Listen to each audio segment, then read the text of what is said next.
আসসালামু আলাইকুম। ক্লাস 7 এর সুপ্রিয় শিক্ষার্থীবৃন্দ, লার্নিং উইথ এ প্রিয়ার আজকের আয়োজনে তোমাদের সবাইকে স্বাগত জানাচ্ছি। আমরা আজকে আলোচনা করছি তোমাদের ইউনিট 4 এর লেসন 7 এর পার্ট ই এবং এফ নিয়ে। এর আগের ভিডিওতে আমি পার্ট ডি পর্যন্ত বিস্তারিত আলোচনা করেছি। আর তোমাদের যাদের আগের ভিডিওগুলো দেখার প্রয়োজন বলে মনে করছো তারা প্লেলিস্টে গিয়ে ভিডিওগুলো দেখে নিতে পারো। আর আজকের আমাদের পৃষ্ঠা নাম্বার হচ্ছে 40 এবং এই লেসনটার নাম হচ্ছে দ্য হোম মেকার 1। তো চলো আজকের আলোচনা আমরা শুরু করি।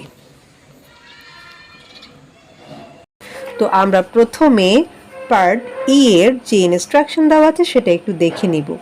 এখানে বলছে match the phrases or words with their meanings. Phrases মানে হচ্ছে শব্দগুচ্ছ, ম্যাচ মানে হচ্ছে মিলানো, আর মিনিংস মানে হচ্ছে অর্থ। অর্থাৎ এই যে শব্দ বা শব্দগুচ্ছগুলো রয়েছে সেগুলোকে তাদের অর্থের সাথে মিলাও। তো আমরা নিচে যে ছকটা দেখতে পাচ্ছি, এই ছকের দেখো দুটো অংশ। একটা অংশে রয়েছে হচ্ছে ফ্রেজেস অর ওয়ার্ডস অর্থাৎ শব্দ বা শব্দগুচ্ছ। ফ্রেজেসের বাংলা অর্থ হচ্ছে শব্দগুচ্ছ, আর এই পাশে রয়েছে হচ্ছে মিনিংস বা অর্থ। তো এই পাশে যে চারটা ওয়ার্ড আমরা দেখতে পাচ্ছি, এই চারটা ওয়ার্ডের অর্থ আমরা এখানে খুঁজে বের করে মিল করব। তো দেখো আমাদের প্রথম যে শব্দটা রয়েছে সেটা হচ্ছে live from hand to mouth. হ্যাঁ, live from hand to mouth এই ফ্রেজেসের অর্থ হচ্ছে দিন এনে দিন খাওয়া।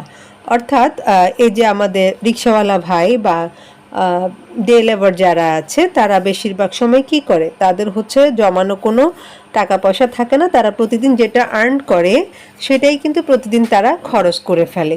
তো এই ধরনের সিচুয়েশনে যারা থাকে বা যাদের ইনকামের অবস্থা এরকম, তাদের ক্ষেত্রে আমরা বলে থাকি হচ্ছে live from hand to mouth অথবা দিন এনে দিন খায়। ঠিক আছে, তো এই জিনিসটা মিলছে হচ্ছে আমাদের এই যে এটার সাথে, যে spend all the money you earn on basic needs such as food and clothes, you can not save any মানি।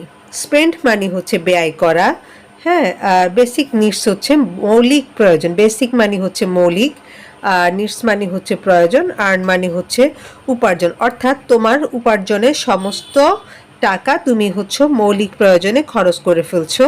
আর এই মৌলিক প্রয়োজনগুলোর মধ্যে থাকতে পারে তোমার খাদ্য, বস্ত্র। এরপর বলছি you can not save any money, তুমি কোনো টাকা জমাতে পারো না। তো এই সিচুয়েশনে যারা থাকে তাদেরকে আমরা বলছি হচ্ছে live from hand to mouth, অর্থাৎ এটা আমাদের মিলছে এটার সাথে। ওকে, এরপর বলছে rain or shine. Rain or shine মানে হচ্ছে ভালো মন্দ যে কোনো অবস্থায়। এমনিতে রেইন মানে বৃষ্টি, শাইন মানে হচ্ছে রৌদ্র উজ্জ্বল বুঝাচ্ছে। অর্থাৎ তোমার আবহাওয়া যেমনই হোক, বৃষ্টির দিন হোক বা প্রখর রৌদ্র হোক, যেমনই হোক সেরকম বোঝাচ্ছে। তো এটা মিলবে হচ্ছে আমার এরকম, in good or bad weather. Weather মানে হচ্ছে আবহাওয়া, অর্থাৎ ভালো খারাপ যে কোনো আবহাওয়ার কথা এখানে বোঝানো হচ্ছে। এরপর রয়েছে হচ্ছে অ্যালফাবেট বা যেটাকে আমরা বলি হচ্ছে বর্ণমালা। তো এটাকে আমরা মিলাচ্ছি হচ্ছে এই যে প্রথমটার সাথে, যে all the letters in a language. Letters মানে হচ্ছে বর্ণগুলো, ল্যাঙ্গুয়েজ মানে হচ্ছে ভাষা। অর্থাৎ একটা ভাষার সমস্ত বর্ণগুলোকে আমরা একসাথে বলি অ্যালফাবেট। যেমন ধরো আমরা এ থেকে জেড পর্যন্ত যে 26টা লেটার আছে, এদের প্রত্যেকটাকে আলাদা আলাদা করে কিন্তু আমরা লেটার বলি। এ একটা লেটার, বি একটা লেটার, সি একটা লেটার। কিন্তু যখন আমি এ থেকে জেড পর্যন্ত একসাথে বলবো সেটা হয়ে যাবে আমার অ্যালফাবেট বা বাংলায় যেটাকে আমরা বলি হচ্ছে বর্ণমালা।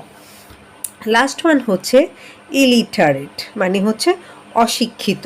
তো অশিক্ষিত কথাটা তো আমরা ইজিলি মিলাতে পারবো যেহেতু আর একটাই বাকি। তো এটা হচ্ছে এই জিনিসটার সাথে মিলছে। দেখো, person who does not know how to read and right. Person মানে হচ্ছে ব্যক্তি, নো মানে হচ্ছে জানা, হাউ মানে হচ্ছে কিভাবে। অর্থাৎ এমন একজন ব্যক্তি যে কিভাবে পড়তে হয় বা লিখতে হয় সেটা জানে না, তাকে আমরা বলছি ইলিটারেট। সো দেখো, খুবই ইজি একটা ব্যাপার, আমরা এইভাবে করে সহজে এটা মিলিয়ে নিতে পারবো। এরপর আমি পার্ট এফ এ চলে যাচ্ছি। এখানে বলছে যে first discuss in groups and then write an answer to this question. First মানে হচ্ছে প্রথম, ডিসকাস মানে হচ্ছে আলোচনা, অর্থাৎ প্রথমে তোমরা দলবদ্ধভাবে আলোচনা করো, অ্যান্ড দেন এবং তারপর right an answer to this question, এবং এই প্রশ্নের একটা উত্তর লিখো। অর্থাৎ তোমরা প্রথমে নিজেদের মধ্যে গ্রুপ করে বিষয়টা নিয়ে আলোচনা করবা, তারপর হচ্ছে এই প্রশ্নের উত্তর খুঁজে বের করবা।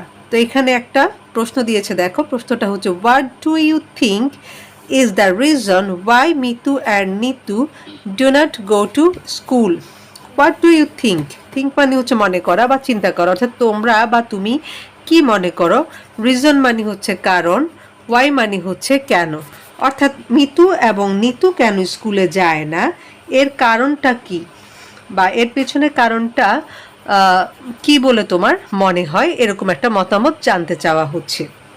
তো এই প্রশ্নের উত্তর বিভিন্নজন বিভিন্নভাবে দিতে পারে, কিন্তু সম্ভাব্য একটা উত্তর আমরা এইভাবে বলতে পারি, যেহেতু আমরা যখন নিতুদের ফ্যামিলি সম্পর্কে জেনেছিলাম, তো দেখলাম যে নিতুর মা এবং বাবা, অর্থাৎ নিতুর মা নাজমা এবং নিতুর বাবা জয়নুল আলী খুবই দরিদ্র, এবং নিতুরা হচ্ছে খুব দরিদ্র ফ্যামিলি থেকে উঠে এসেছে, এবং তাদের বাবা মা খুব কঠোর পরিশ্রম করে তাদের ফ্যামিলিটাকে গুছানোর জন্য, কিন্তু দেখা গেল যে দারিদ্রতা তাদের লেগেই আছে, যেটা আমরা হচ্ছে পার্ট সিতে পড়েছি।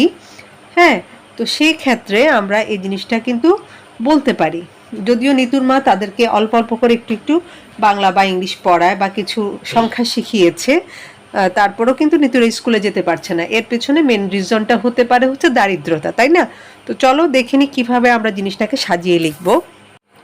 তো দেখো আমরা জিনিসটা এভাবে শুরু করতে পারি যে after reading about Mithu's family, অর্থাৎ মিতুর ফ্যামিলি সম্পর্কে বা পরিবার সম্পর্কে পড়ার পর, it is clear to me, এটা আমার কাছে পরিষ্কার, দ্যাট মানে যে they belong to a poor family, তারা দরিদ্র পরিবারে বসবাস করে। Their parents unable to meet their basic needs, unable মানে হচ্ছে অক্ষম, অর্থাৎ তাদের বাবা মা তাদের মৌলিক চাহিদা মেটাতে অক্ষম। They are so poor that they can not bear their children's educational expenses, educational expenses মানে হচ্ছে শিক্ষাগত ব্যয়, অর্থাৎ তারা এতটাই গরিব যে তারা তাদের সন্তানদের শিক্ষার ব্যয় মেটাতে পারে না। So I think because of poverty Mitu and Nitu do not go to school, অর্থাৎ তাই আমি মনে করি নিতু এবং মিতু দারিদ্রতার কারণেই স্কুলে যেতে পারে না। তো এইভাবে করে আমরা সিম্পলি এই জিনিসটা কিন্তু আনসারটা করতে পারি। আজকের ভিডিওটা আমি এখানে শেষ করছি। পরবর্তী টপিক অর্থাৎ লেসন 7 থেকে আমি নতুন করে আলোচনা শুরু করব। সে পর্যন্ত তোমরা প্রত্যেকেই ভালো থাকো, সুস্থ থাকো, আর লার্নিং উইথ AFT এর সাথেই থাকো। আল্লাহ হাফিজ।